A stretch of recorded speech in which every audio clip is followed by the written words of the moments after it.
ಮಕ್ಕಳೇ, ಒಂದು ದಿನ ಮಠ ಮಧ್ಯಾಹ್ನ ಬಿಸಿಲು. ದೇವಸ್ಥಾನವೊಂದರಲ್ಲಿ ಭಕ್ತರು ತಮ್ಮ ಪೂಜೆ ಪುನಸ್ಕಾರಗಳನ್ನು ಮಾಡ್ತಾಯಿದ್ದರು. ಭಾಳಷ್ಟು ಜನ ಬಂದಿದ್ದರು. ಅರ್ಧ ಮುಕ್ಕಾಲು ಗಂಟೆಗಳವರೆಗೆ ದೇವರ ಪೂಜೆ ಮುಗಿದ ನಂತರ ಹೊರಗೆ ಬರ್ತಾರೆ. ಒಬ್ಬ ಸಭ್ಯಗೃಹಸ್ಥರ ಹೆಂಡತಿಯ ಚಪ್ಪಲಿ ಕಾಣ್ತಾ ಇಲ್ಲ. ನೋಡಿದರೂ ಕಾಣಲಿಲ್ಲ. ಸುತ್ತಲಿದ್ದ ಒಂದಿಬ್ಬರು ಯುವಕರು ಹೇಳಿದರು, ಅಗೋ ಅಲ್ಲಿ ಯಾರೋ ಒಬ್ಬ ಓಡ್ತಾ ಇದ್ದಾನೆ, ಅವನೇ ಚಪ್ಪಲನ್ನು ಕದ್ದಿರಬೇಕು ಅಂಥೇಳಿ ಓಡಿದರು. ಈ ಸಭ್ಯಗೃಹಸ್ಥನು ಹೋಗಿ ಅವನನ್ನು ಹಿಡಿಬೇಕು ಅಂತ ಓಡ್ತಾ ಇರುವಾಗ ಮಧ್ಯ ರಸ್ತೆಯಲ್ಲಿ ಒಬ್ಬಳು ಹಣ್ಣಾದಂತಹ ಮುದುಕಿ ಹೋಗ್ತಾ ಇದ್ದವಳು, ತಮ್ಮ ಬಾರೋ ಇಲ್ಲಿ, ಸ್ವಲ್ಪ ನನ್ನ ಹಿಡಿದು ಆ ಕಡೆ ನೆರಳಿಗೆ ಕರ್ಕೊಂಡು ಹೋಗೋ, ಬಹಳ ಬಿಸಿಲು, ಯಾರೋ ಒಬ್ಬ ಪುಣ್ಯಾತ್ಮ ಚಪ್ಪಲಿಯನ್ನು ಕೊಟ್ಟಿದ್ದಾನೆ, ಹೇಗೋ ಹೋಗ್ತಾ ಇದ್ದೇನೆ ಅಂತ ಹೇಳಿದರು. ಸಭ್ಯಗೃಹಸ್ಥರಿಗೆ ತಡೀಲಿಕ್ಕಾಗಲಿಲ್ಲ. ಆ ಮುದುಕಿಯನ್ನು ಕೈ ಹಿಡಿದು ದಾಟಿಸಲು ಹೋದರು.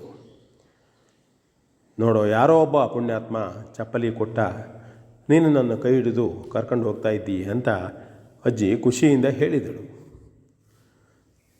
ಸಭ್ಯಗೃಹಸ್ಥ ನೋಡಿದ, ಓಹೋ, ಇದು ತನ್ನ ಹೆಂಡತಿಯ ಚಪ್ಪಲಿ ಹೌದು.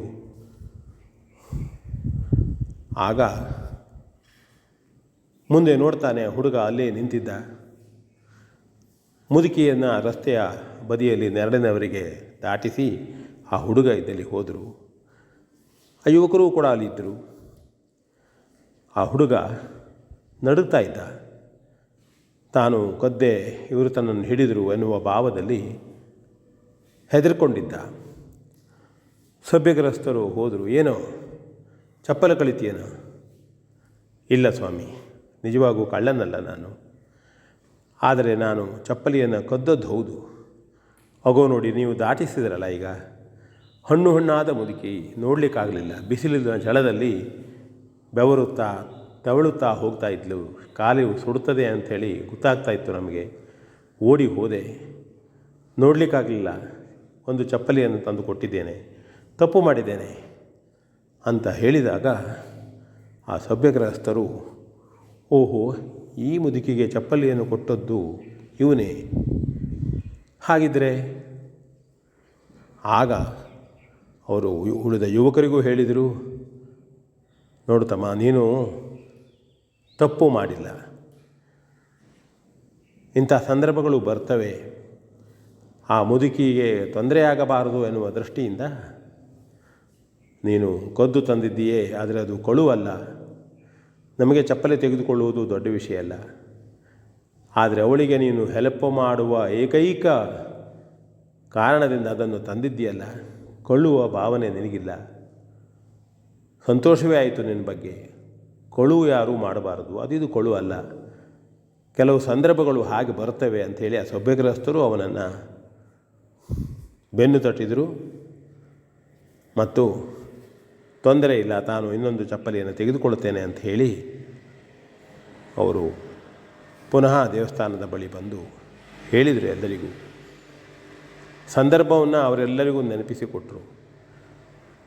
ನೇರವಾಗಿ ನಾವು ಹುಡುಗನಿಗೆ ಹೋಗಿ ಹೊಡೆದಿದ್ದರೆ ತಪ್ಪಾಗುತ್ತಿತ್ತು. ಅವನು ಆ ಮುದುಕಿಗೆ ಯಾವ ಸಂಬಂಧಿಕನೂ ಅಲ್ಲ.